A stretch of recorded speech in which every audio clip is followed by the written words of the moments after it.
कालपी की जहाँ तक बात है दोस्तों, कालपी कानपुर से 78 किलोमीटर एक बहुत इम्पॉर्टेंट साइट है और एक सिटी है कालपी, जो कहा जाता है उत्तर प्रदेश के जालौन ज़िले में ये आता है।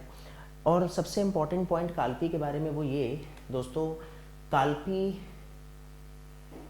की जो फाउंडेशन है वो 4th सेंचुरी में राजा वासुदेव नाम के कोई रूलर थे, कहा जाता है वासुदेव ने इसकी फाउंडेशन डाली।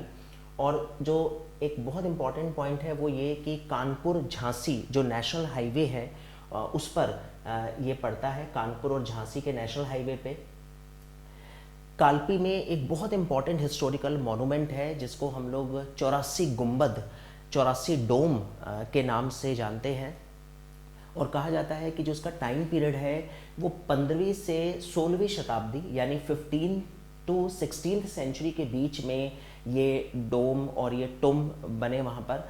और कहा जाता है ये टाइम पीरियड लोदी कालीन शासकों का था। लोदी रूलर्स उस समय दिल्ली सल्तनत की सत्ता पे काबिज थे और उनके समय 84 के गुंबद, जो 84 गुंबद है वो वहाँ पे डिज़ाइन किए गए। तो बहुत इंपॉर्टेंट क्वेश्चन है और बहुत अभी तक बहुत कम कंपटीशन में उत्तर प्रदेश के इसको पूछा गया है, इसीलिए हमने आपके साथ डिस्कस किया। क्योंकि कंपटीशन में जो सफलता है दोस्तों वो निर्भर करती है कि पहले तो आपके बेसिक बड़े स्ट्रांग हो, आपको पता हो, जो सबको पता है वो आपको पता है। दूसरी बात, अगर आप टॉपर की लिस्ट में आना चाहते हैं तो कुछ ऐसे फैक्ट्स आपको ज़रूर पता हों जो शायद एक आम स्टूडेंट को नहीं पता होते। तो जैसे अभी हमने आपको बताया कि उत्तर प्रदेश के 1857 के रिवोल्ट में इन सब लीडर्स ने रिवोल्ट किया, तो सबको पता होगा कानपुर से नाना साहब ने रिवोल्ट किया, प्रयागराज से लियाकत अली थे, झांसी से रानी लक्ष्मीबाई थी। लेकिन कालपी के बारे में अगर क्वेश्चन आता है तो इसके ऊपर 3 से 4 क्वेश्चन कंपटीशन में बनते हैं।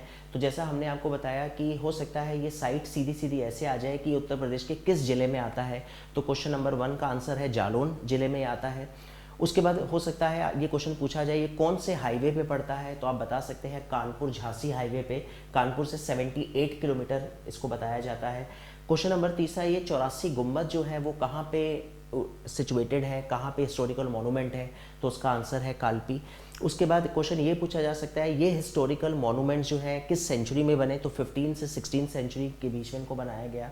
क्वेश्चन ये पूछा जा सकता है कि किन शासकों के समय काल में इनकी यहाँ पे फॉर्मेशन हुई, तो आप बता सकते हैं लोधी डायनेस्टी दिल्ली सल्तनत पे रूल करती थी। और क्वेश्चन नंबर 6 जो कालपी के ऊपर बनता है कि कालपी की स्थापना किस रूलर ने की और किस सेंचुरी में कालपी एक तरह से इतिहास में अस्तित्व में आया, तो उसका आंसर है वासुदेव वहाँ के रूलर थे 4th सेंचुरी में।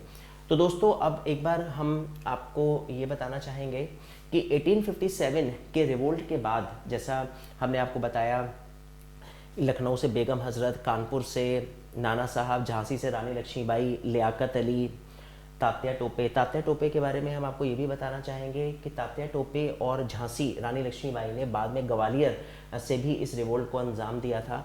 जैसा आप यहाँ पे भी दे सकते हैं मौलवी अहमदुल्ला यहाँ पे थे और कहा जाता है मौलवी अहमदुल्ला ने बरेली से भी उसको सपोर्ट किया। वैसे बरेली में खान बहादुर खान यहाँ के मेन लीडर थे, मेन नवाब थे यहाँ के, जिनकी वो रियासत थी। मेरठ से कदम सिंह ने रिवोल्ट किया।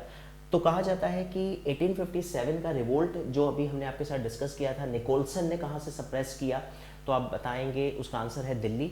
और बाद में बहादुर शाह जफ़र को निर्वासित कर दिया गया, वो रंगून चले गए और वहीं पर उनकी डेथ हुई 1861 के अराउंड। और कहा जाता है वहीं पे उनका मकबरा है बहादुर शाह जफ़र का। हीरोज़ के बारे में क्वेश्चन आता है, हीरोज़ ने स्पेशली कहाँ से ये रिवोल्ट सप्रेस किया था, तो हमने आपको बताया झांसी। और कैम्बल के बारे में क्वेश्चन आता है तो उसका आंसर है कानपुर। तो दोस्तों ये कुछ इंपॉर्टेंट फैक्ट्स थे जो हमने आपके साथ 1857 के रिवोल्ट में डिस्कस किए।